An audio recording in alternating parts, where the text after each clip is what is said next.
கர்த்தராகிய இயேசு கிறிஸ்துவின் உன்னதமான நாமத்தில் அன்பானவர்களே, உங்களை நாங்கள் வாழ்த்துகிறோம். சர்வ வல்லமுள்ள அன்பின் கடவுளை நீங்கள் தேடும் அந்த நாளிலே தேவன் தானே புதிய பாதைகளையும் புதிய தரிசனங்களையும் புதிய ஆலோசனைகளையும் புதிய புதிய கதவுகளையும் உங்களுக்கு திறந்து கொடுத்து அவர் மகிமைப்பட வல்லமுள்ள தேவனாக இருக்கிறார். சங்கீதம் 32ஆம் சங்கீதத்தில் 8வது வசனத்தை பாருங்கள். கர்த்தருடைய ஆவியானவர் நம் ஒவ்வொருவருக்கும் சொல்லும் சத்திய செய்தி. நான் உனக்கு போதித்து நீ நடக்க வேண்டிய வழியை உனக்கு காட்டுவேன். உன்மேல் என் கண்ணை வைத்து உனக்கு ஆலோசனை சொல்லுவேன்.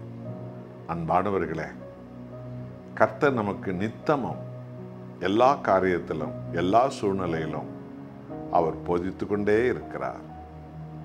நாம் நடக்க வேண்டிய வழியை நமக்கு அவர் காட்டுகிற தேவன். நாம் ஆசீர்வாதத்தின் வழியில் நடக்க தேவன் விரும்புகிறார். நாம் ரட்சிப்பின் வழியில் நடக்க தேவன் விரும்புகிறார். நாம் சத்தியத்தின் வழியில் சமாதானத்தின் வழியில் நடப்பது தேவன் விரும்புகிறார். நாம் மீட்பின் வழியில் நடப்பது தேவன் விரும்புகிறார். நாம் நித்திய ஜீவன் வழியில் அனுதினம் நடப்பதை தேவன் விரும்புகிறார்.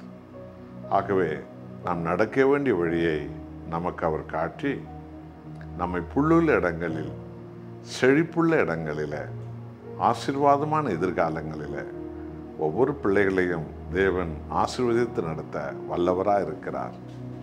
ஆகவே எப்பொழுதும் நம் ஆண்டவராக இயேசுவின் சமூகத்தை நாம் தேடி தேவனுடைய வார்த்தையின்படி வாழ நம்மை அர்ப்பணித்து நம்முடைய மாம்சீகமான வழிகள் எல்லாவற்றையும் விட்டு நாம் மனம் திரும்பி நம்முடைய தேவன் நமக்கு காட்டும் அந்த ஆசீர்வதிக்கப்பட்ட ரட்சிக்கப்பட்ட சத்தியத்தின் வழியில் அவரால் நாம் அனுதினம் நடத்தப்பட நம்மையே நாம் அர்ப்பணிப்போமா? தேவனே, நான் வாழ வேண்டிய வழி, வளர வேண்டிய வழி, நான் முன்னேற வேண்டிய வழி உமக்குத்தான் தெரியும். நீரே அந்த வழிகளுக்கெல்லாம் மேலானவர். என்னை நீர் முழுவதுமாய் பொறுப்படுத்தி நடத்தும் அப்பா என்று சொல்லி ஒப்பு கொடுப்போமா?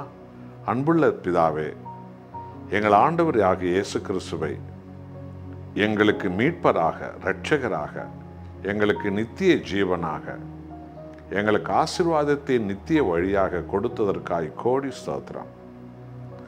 எங்களுக்கு எப்போதும் போதிக்கிற தேவனே, நாங்கள் நடக்க வேண்டிய வழியில் எங்களை நடத்துகிறவரே, நமக்கு கோடி கோடி நன்றி. என்னோடு ஜெபிக்கிறோம் அது பிள்ளைகளுக்கு அவர்களுடைய முன்னேற்றத்தின் வழியை, அவர்களுடைய ரட்சிப்பின் வழியை, அவர்களுடைய சந்தோஷத்தின் வழியை, அவர்கள் ஆசீர்வாதத்தின் வழியை காணும்படி கர்த்தர் தயவு காட்டுவீராக. இயேசு நாமத்தில் பிதாவே, ஆமென்.